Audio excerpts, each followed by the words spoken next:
আসসালামু আলাইকুম বন্ধুরা, সবাই কেমন আছে? আলহামদুলিল্লাহ, আল্লাহর অশেষ রহমতে তোমাদের দোয়ায় ভালো আছে, সুস্থ আছে। তো চলে আসলাম আজকে একটা নতুন রেসিপি নিয়ে। তো রেসিপি না, এটা হচ্ছে কি বট রান্না করব আজকে, গরুর বট বা ভুঁড়ি যেটাই বলে। তো আমি এটা খুব পছন্দ করি, জানি না কে কে পছন্দ করে, তবে আমাদের মধ্যেও অনেকেই আছে যারা ভুঁড়ি বা বট রান্না করতে পারে না। আমি আগে যখন রান্না করতাম তখন কিন্তু আমি অন্যের রেসিপি দেখে করতাম, বাট এখন আমি নিজের কিছু রেসিপি নিজেই তৈরি করি, যেটা দেখতে আমার খুব ভালো লাগে, খেতেও খুব স্বাদ হয়।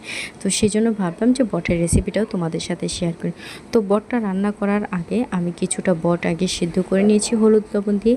এতে বটের মধ্যে মশলাটা ঢুকবে, লবণটা ঢুকবে, আর বটটা একটু নরম করবে, বটটা ভাজা করতে সুবিধা হবে। তো আমি এখানে কিছু পেঁয়াজ কুচি, কাঁচামরিচ কুচি দিয়ে ভালোভাবে ভেজে নিয়েছি। তার মধ্যে আদা রসুন বাটা, হলুদ মরিচের গুঁড়া, ধনের গুঁড়া দিয়ে সুন্দর করে আমি এটাকে মশলাটাকে ভাজা ভাজা করে নিয়েছি। আমি মশলাতে কিন্তু একটু পানি অ্যাড করিনি।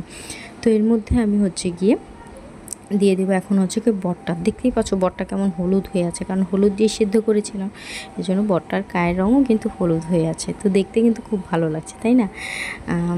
তো আমি এখন এটাকে ভালো করে ভাজা ভাজা করবো। আমি এখানেও পানি অ্যাড করব না, কারণ পানি অ্যাড করলে জিনিসটা একটু নরম হয়ে যাবে, আরও নরম হয়ে যাবে। আমি পানি আরও পরে অ্যাড করব, তোমরা দেখতেই পারবে।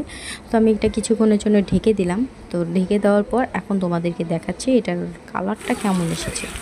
তো এই দেখো কি দুর্দান্ত একটা কালার এসেছে। তো এই মুহূর্তে আমি এটাকে কিছুক্ষণ নাড়াচাড়া করব। তারপরে গিয়ে আমি একটু সামান্য, এই ধরো যে আধা কাপের থেকেও কম, যেই কাপ দিয়ে আমরা চা খাই সেই চায়ের কাপের থেকেও আধা কাপ পানি দেবো আমি, যাতে বটটার মশলাটা একটু গ্রেভি টাইপের হয়, আর সেটা খেতে যাতে আর একটু মচমচে হয়, এই জন্য। তো এইভাবে যদি তোমরা বট রান্না করো আর যদি কারোর কাছে পরিবেশন করো, তাহলে দেখবে যে খায় না সেও খাবে। তো কেমন লাগলো রান্নাটা সবাই কমেন্ট করে জানো। তো আজকের জন্য বিদায় নিচ্ছি, সবাই ভালো থেকো, সুস্থ।